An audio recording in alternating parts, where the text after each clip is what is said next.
bagong simula, bagong harurot sa hardcourt.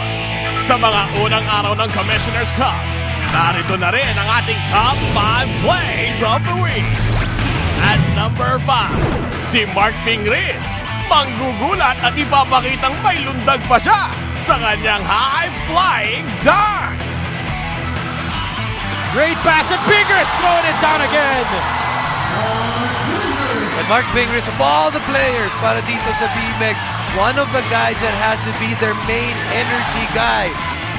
Ika-4 naman, magpapakita ng passing skill si Josh Urbistondo para sa nagliliyab na alley-oop kay Denzel Bowles.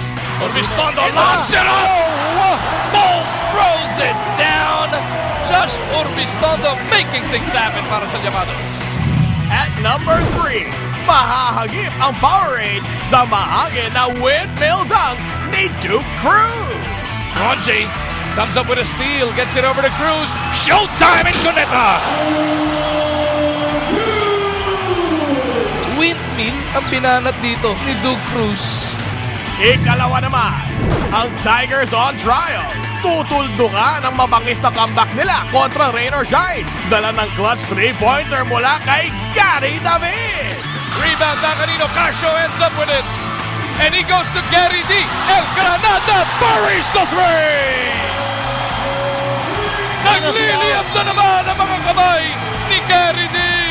Unbelievable comeback by the Tigers. At ang nanguna sa ating listahan, magde-deliver ng good news si JJ Helderbrand para sa barangay. Bunga ng kanyang nakabubulabog na buzzer beater. 3-point time remaining. Lots of time. JJ Helderbrand with the ball. Ang kanyang tira, challenge! Oh my God! Oh my God! Big shot after big shot! We thought that was it from Nick Masigas.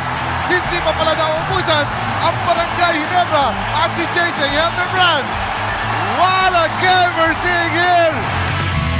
Kita nyo naman, kumpisa pa lang ng Commissioner's Cup, sulit sa kahayupan ang hataw na moves ng ating PBA players.